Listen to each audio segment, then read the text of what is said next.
Ay, meron tayo ni-rescue na ano, Biga 4CFI. Yan. So, walang kuryente. Ayaw mandar. Tingnan natin kung ano yung problema niya. Kung stator or computer box. PDI. Okay. Alright guys, ito nakalas na namin. Kung mapapansin natin dito, meron siyang check engine. Ayan o. Ayan. Meron siyang check engine. Biblink siya. Ayan o. So, titingnan natin dito, i-scan natin kung ano yung problema niya.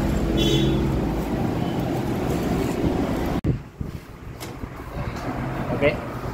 Titingnan natin kung ano yung check engine niya doon na lumalabas. Tingnan natin dito. Kita, lapit mo ta. Lapit mo dito ta. Lapit mo dito. Yan, Yamaha. Automatic shirts. Tingnan natin. Okay. On off.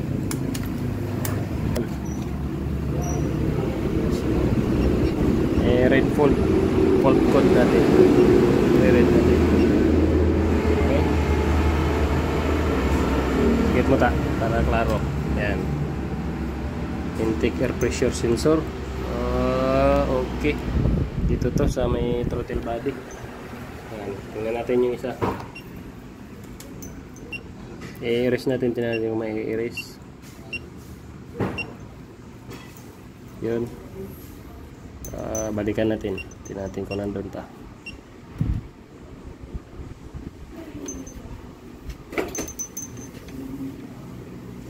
Mayroon pa rin. Kailangan hinluan. Tingnan natin. Mayroon pa rin. Check natin yun dito. Sa throttle body niya. Ito mga paps, oh. Ito yung nababasa ng ano natin, ng scanner natin na yan, oh. Isingaw talaga siya, kaya hindi siya andar. Pero linisin na rin natin yung barbulan nito kasi malambot na sa masyadong padyakan. Kaya ayaw umandar, baka marami ng tutong yung engine valve. So linisin natin yan, asain natin at tanggalin muna natin tong head para makalas natin yan lahat. Okay, yung injector nya idamay na rin natin to. Yan, linisin na rin natin pati ang throttle body nya. Sobrang itim.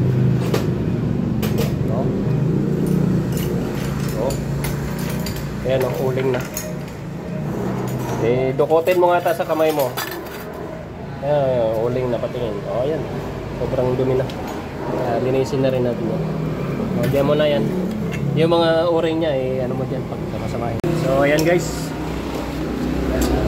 Tinamas na natin yung yung top ng Biga Force. Tingnan natin yan. Madumi na. Tingnan mo, may itim na.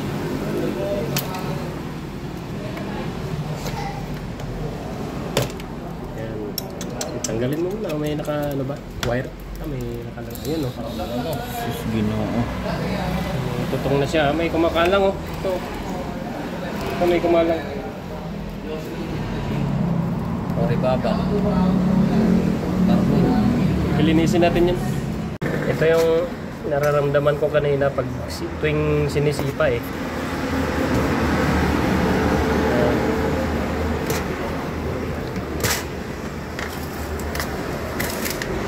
Kita buusan mong gasolina dyan sa exhaust.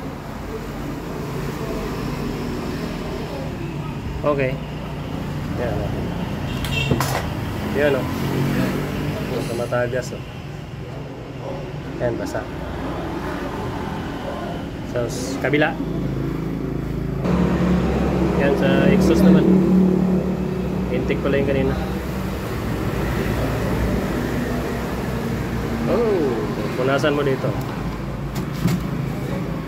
Yan, punasan mo. Yan, ayun na.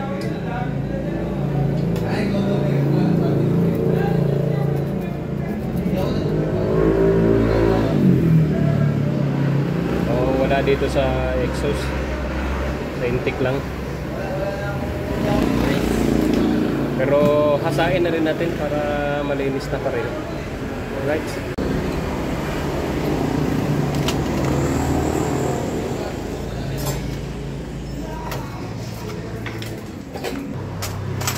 Ito yung exhaust.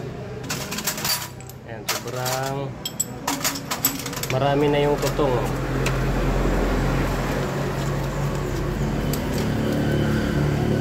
Grabing itim, sobrang itim hindi pa nga natapos linisan grabe yung dumi.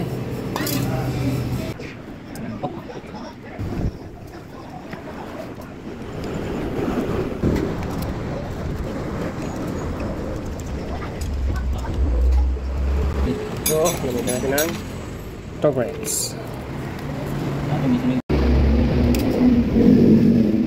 Yun. Sabi 22 Nm to. Yun. Yun. Yun. So, yun lang. Sabi yung torque niya dito 22 Nm yung sinit natin. So ayan guys, na sit up na natin. Napa-under na natin. So mamaya pa-under natin ulit. Reset natin. Tingnan natin kung nandun pa yung check engine nya.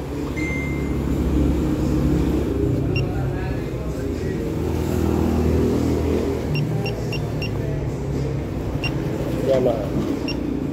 Natin, pinitindi nila. Turag na Patayin mo susi, tapos ibuhayin. Buhayin mo. Okay. So, ayan. Papasok na tayo. I-read natin yung fault codes niya. Alright. Tapos, nangihingi na naman siya ng... Okay.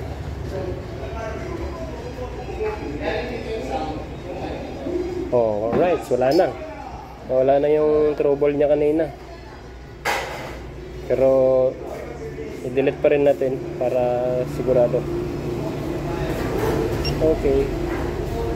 I-erase pa rin natin yung fault codes para sure ball. Okay. Langis nga daw. Langis nga. Huwag ka daw lang Yamaha. Yun. Sige nga try, pandar. Sabay. Baka gagana na yung start. Hindi pa? Sige, sipa. Yun. Okay na, tumahimik na yung mundo niya. Wala na yung masyadong maingay. Parang mababa masyado, minor. Siguro.